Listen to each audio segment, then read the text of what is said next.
Animation Academy. This is awesome.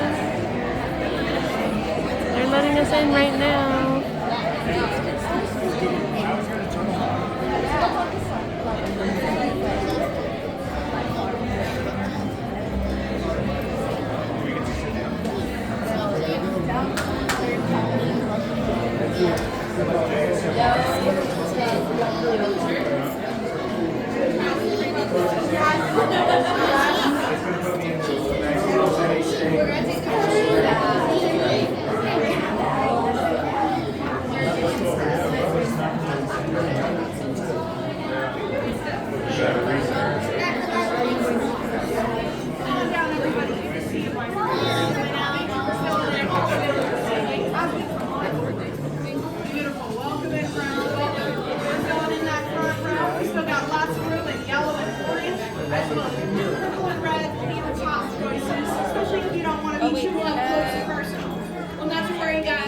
Oh, yeah, go ahead. Sorry.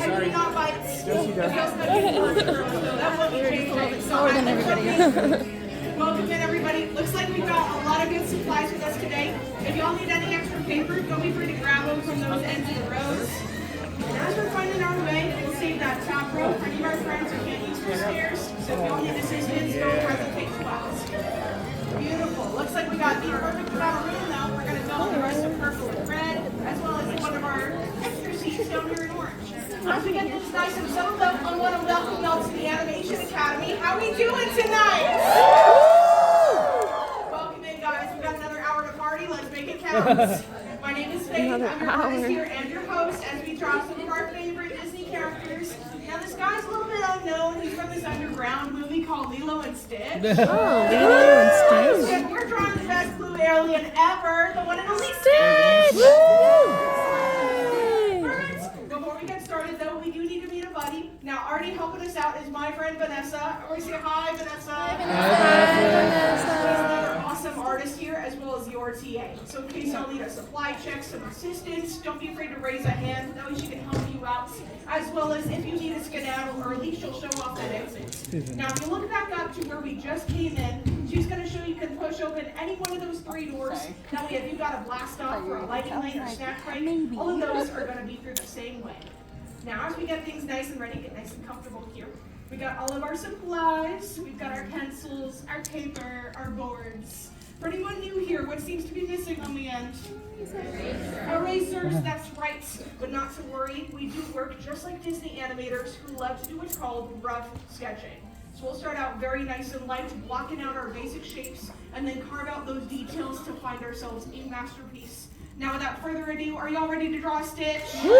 Yes. Perfect. Now, like a lot of our classics, we want to start with a nice basic circle, but I want lots of room for those nice big ears. So I'm going to start right smack down in the middle of my paper. I'm going to go with this large light circle, about the size of a tennis ball. Now, as I go round and round, like I said, it's nice and floaty, saving a lot of room all around.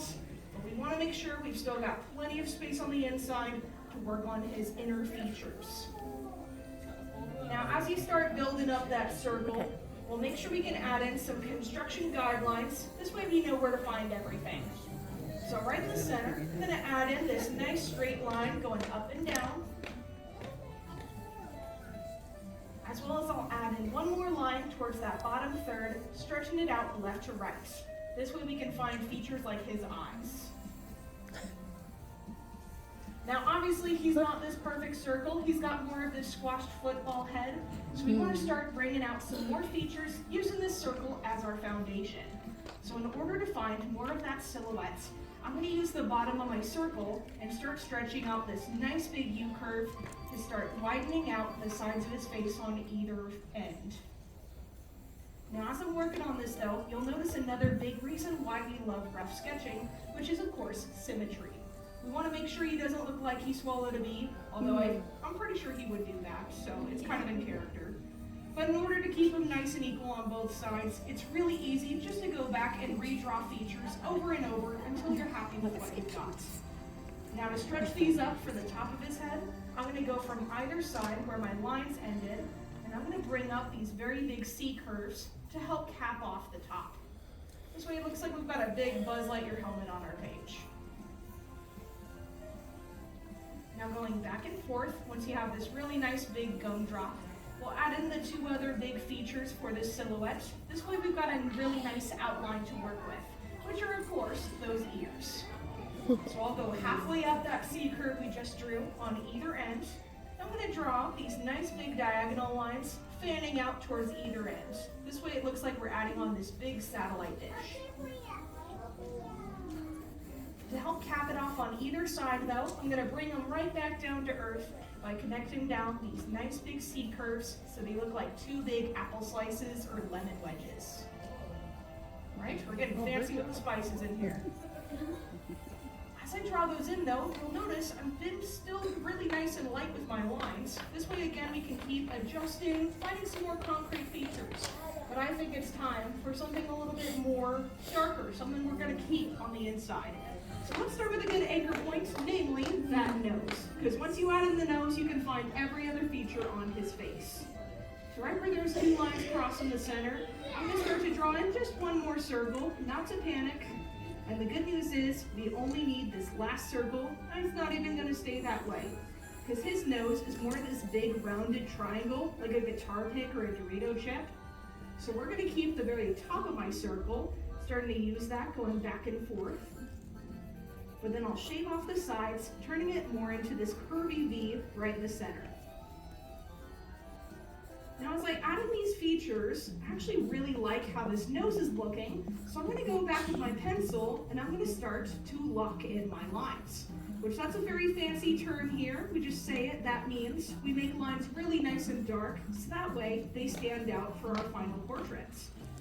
Now, of course, if there's anything you want to keep light or keep working on, definitely go for it. After all, we are the one place in the entire resort that encourages y'all to be just a little bit sketchy. Thank you for the pity laughs, guys. Those really keep me going. The innovation. Now as I lock in these features, we've got a wonderful anchor point here, and we can even add in some extra detail to this nose. He does have those large nostrils because he is kind of a gross little guy. He can reach his tongue into there and pick out some boogers. But you know what? It still makes him even more adorable when he turns out to have a nice little cute side. So I'm going to draw on these small candy canes right on the bottom of either side of this nose. Now as I draw those in, we have a wonderful looking snout here. But we want some extra detail on the outside to start finding features like his mouth. Now as I add this in, since he is most like a dog, or else the residents of Hawaii would just know they have an alien on their hands, he actually has a nose that kind of sticks out. So this way he looks more like a Frenchie, the bulldog that he's based on. So I'm going to add in these tiny little rainbows right above this nose. This way we can tell, even from this front-facing view, that this nose is going to be a little bit further out than it seems. We use the same kind of snout lines for characters like Mickey or Goofy, already helps us out a lot. As I add those in though, we're going to hop right down to the bottom, because I want to start out a nice big smile. Now as I start, I'm going to start with this really nice flat line, almost curling it up on either side, but he should look a little bit mad, like he's kind of sarcastic here. And as I reach either side of the circle, I'm going to perk him up with these very small C curves to help stretch him up into a grin. Now we'll just make sure we don't go above that flat line here, because that's going to be saved for his eyes. We'll make sure nothing really overlaps. Now to really help cap off this smile and give him some more personality, I love to add in these baby rainbows, which are known as smile lines. This way it makes a lot of our characters look like they've got little dimples. Now once you lock those in, go ahead and stitch them all together with that flat line. Right? Stitch, literally. Sorry, excuse me. Now as I bring those together though, we need just one tiny little line to connect his nose to his mouth. Because just like any dogs or cats you have at home, he has this little line called a fulcrum. This way they connect them together, we can tell that he is a male. Now also some fun extra detail. I like to add in this little U curve right underneath for his bottom lip. We've already gotten a lot done, so let's do a quick check-in. How are y'all feeling out there so far? Okay, great, wonderful. And of course, it's safe to say we're having fun. Yeah. Yes, Wonderful. Now, of course, to help find this personality for our lovable little scamp, we need to start working on those eyes. There's something very important that Stitch does have is what's called a character mask. Now, what I mean by that is a lot of our characters will have a lighter color going around their eyes or mouth. This way it's a lot easier to tell what they're thinking or what they're saying. Like Mickey and Minnie have the same thing with this giant M around their face. And for Stitch, if you can spy this little guy on my shelf over here, he's actually got this lighter blue around his eyes. So I'm going to work on that piece first, adding in what looks like these two large eggs. Now as I work that out, let me go for the sides of his face here, drawing in these nice big U curves, connecting over towards his nose. This way it looks like he's got a little sleep mask on. Now to help cap him off on the top, I'm going to hop up to the very top of his forehead, and I'm going to flip these over, adding in two really nice big rainbows that should be opposite. Now as I go back and forth, I want them to connect downwards with two tall lines. This way they connect together like that egg shape, or even like an avocado. It's an avocado. Thanks. Yes. Now as we lock those in though, this is where we add in a super fun detail, because I actually want to thicken up the very top of this egg shape, because this will also double as his eyebrows. Now this means this mask can move down and up to further show a lot of emotions that he's feeling, and he is a little guy with big emotions. Now as we draw this in though, this means that Stitch is a really cool character, and he's created by a very awesome director by the name of Chris Sanders.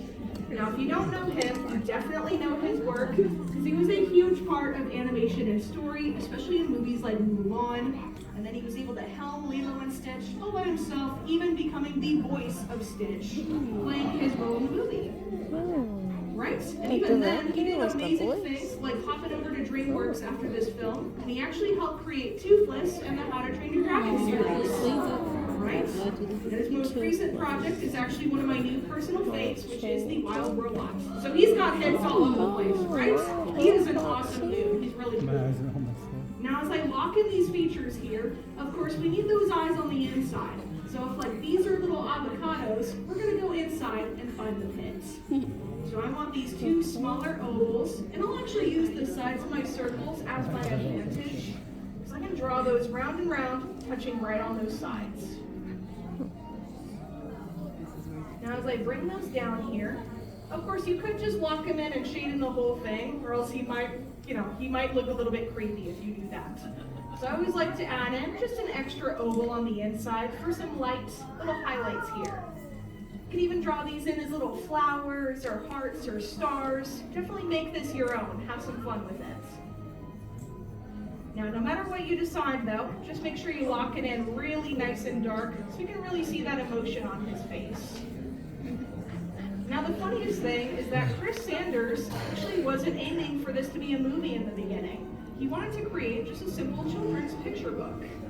Now, in this original version, Stitch was actually more of like a gang leader for all these other aliens, and Jumbo was going to be like his sidekick. And then actually, instead of the island of Hawaii, he was going to be lost in the forests of Kansas. So I know, right? So as Disney was picking up this story, they're like, okay, two things. First, we can make him adorable. Let's make him a little dog guy. And second, we need him to be a little bit more isolated. If a guy like this was stuck in Kansas, all he's got to do was just get on the bus or run out of the woods, and then he's home free. So instead, let's give him somewhere that he can't really run away. So that's when they traveled to islands like Hawaii, and that's also where they learned about Ohana, which was a wonderful lesson that definitely tied in with both Lilo and Nani. So they decided to really turn it into that story, and I think it is so much better from it, because not only does this movie have amazing culture and music, but I also really love that it's one of the only Disney films that was able to use watercolor backgrounds to really show the beauty of the island. Now, any other movies like that are pretty much just Dumbo, Bambi, even one of our newest films, Wish, but I think Lilo and Stitch does a wonderful job being able to incorporate it in the background. All right, phew! Finished up those eyes, stretch out those hands. We rival Spider-Man for the amount of carpal tunnel we create. So be careful. But as we're starting to lock in the rest of the sides of his face, I want to make sure we got that cute little tuft of fur on top because he's so cute and fluffy. So we want to add in these nice crashing waves or shark fins. And since we're Disney, we love to work in threes, so you'll see this all over the place. So I'm going to add in some little shark fins pointing up and then heading over to the side. Where his normal hairdo is a little bit shorter towards the head, but if you want to add in some extra credits, you can even give him that awesome Elsa wig. Oh, not Elsa, that Elvis wig. There we go. I mean, you could give him an Elsa wig too. He could really let it go. As I lock in some extra detail in those eyebrows with just 2 extra rainbows. Just, you know, nice little details. I love getting into it. We want to go ahead and lock in the rest of the sides of his head here. This way we can see the rest of his face take shape. Now as we lock these in, the last big thing we'll need are those ears. And luckily, we've only got just 2 more things to add to really make sure they pop to life. Now another cool thing about Stitch is that a Frenchie is actually not the only animal he's based on. He's got another animal that's a wonderful source of inspiration. Now if anyone could guess, it is an animal that Nani compares him to. A dog. Yeah, koala, that's right. Koala. Or she says he's like an evil koala. So that's a lot of the inspiration we got, especially since he loves to climb up trees like that, like he can just scramble up them in a matter of seconds. But of course, these ears are completely alien for him. So we're gonna add these in because we wanna make sure there's an extra curve right at the top. So in order to make that happen, I'm gonna go right on the inside of my ears, right next to his cheeks, and I'll bring up these 2 big C curves going halfway up my diagonal line. Because these C's are gonna turn into a large S or like a big fish hook shape. Now that just means they'll loop over with 2 extra rainbows, heading up and over, connecting over to those C curves. This way they're nice and big because he's got amazing hearing. But right before I lock it in, he's actually got a few little notches taken out. He's a scrappy little guy. So I'm going to cut out just 1 little V shape out of the top of his left ear. And then 1 more right outside the bottom part of his right ear.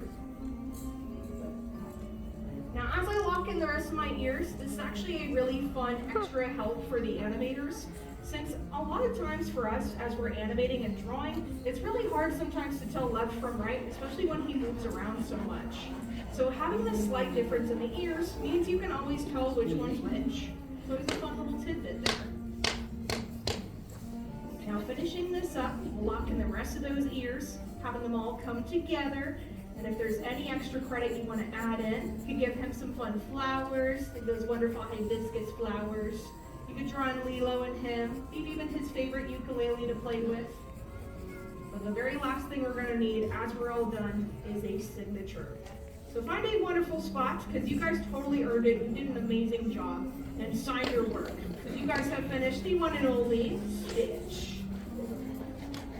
Alrighty guys, as we finish that up, how did y'all do in the end? Alright, we got some brutal honesty in the class, that's okay. Of course, again, did we have fun? Right, that's the most important part, is having a wonderful time and doing a good job. And I actually would love to see this for myself, so before we go, let's have ourselves an art show. On the count of 3, let's flip those around, even if y'all aren't done yet, love to see that progress.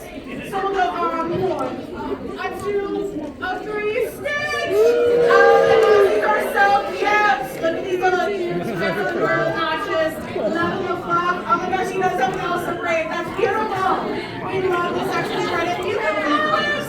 There was something bigger than it was. These are great. Excellent work, guys. These drawings are out of this world, which means y'all have graduated the Animation Academy and can come back anytime to our senior alumni. Before I go, I'm going to leave this drawing with some awesome dance running on drawings. Thank you guys so much for joining us in Classes Dismissed. Big round of applause for your artist, Faith. Thanks for watching. Thank you so much, Faith. All right, your exit.